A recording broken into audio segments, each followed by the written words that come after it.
নমস্কার বন্ধুরা, তোমাদের সবাইকে স্বাগতম অনলাইন স্টাডি আইটিআই চ্যানেলে। তোমরা যারা যারা জানতে আর কি চাচ্ছিলে যে আমাদের আইটিআই এর ভেরিফিকেশন কবে হবে, অর্থাৎ আমরা চান্স পেয়ে গিয়েছি কিন্তু আমি এখনও পর্যন্ত ডকুমেন্ট ভেরিফিকেশন করিনি। তো তোমাদের উদ্দেশ্যে আমি বলতে চাই যে তোমরা ভেরিফিকেশন ঠিক কবে করতে যাবে কলেজে, ঠিক আছে? দেখো, তোমাদের কিন্তু অ্যাডমিশনের যে ডেট ছিল সেটা কিন্তু লাস্ট ডেট 2 তারিখে ছিল। এবং আমি যদি এখানে ভেরিফিকেশনের কথা বলি, তো ভেরিফিকেশন কিন্তু তোমরা যেদিন আর কি অ্যাডমিশন হয়েছিলে সেই দিন থেকে কিন্তু করতে পারতে, কিন্তু যেহেতু তোমরা যাওনি, তোমরা যারা যারা আর কি ডকুমেন্ট ভেরিফিকেশন করতে যাওনি তাদের উদ্দেশ্যে কিন্তু বলছি। তার আগে বলে দিই, ব্যাকগ্রাউন্ডে হয়তো তোমরা একটা সাউন্ড শুনতে পাচ্ছ, তো তার জন্য কিন্তু আমাকে একটু ক্ষমা করে দিয়ে দেবে। যাই হোক, আমি দুঃখিত যে পিছনে একটা ব্যাকগ্রাউন্ড মিউজিক চলছে। ব্যাকগ্রাউন্ড মিউজিক বলবো না, একটা সাউন্ড।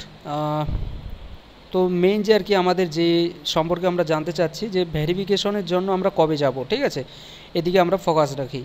তো দেখো, ভেরিফিকেশনের জন্য আমরা তোমরা কালকে কিন্তু তোমরা অবশ্যই, আমি বলবো কালকে অর্থাৎ আজকে আমি সকালের দিকে কিন্তু এই ভিডিওটা পাবলিশ করছি। তো তোমরা কিন্তু আজকে তোমাদের যে আর কি কলেজ, অর্থাৎ যে কলেজে তোমরা চান্স পেয়েছো সেই কলেজে গিয়ে কিন্তু তোমরা ডকুমেন্ট ভেরিফিকেশন কিন্তু করে নাও। প্রথমে গিয়ে জিজ্ঞাসা করো যে ডকুমেন্ট ভেরিফিকেশন হবে কি না, ঠিক আছে?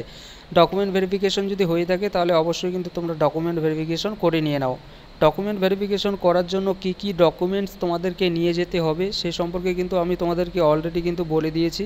তো তোমরা সেই সকল ডকুমেন্টস নিয়ে কিন্তু অবশ্যই তোমার যে কলেজ আছে, তুমি যে কলেজে আর কি চান্স পেয়েছো সেই কলেজে কিন্তু তুমি অবশ্যই চলে যাও, ঠিক আছে? আশা রাখি বোঝাতে পারলাম।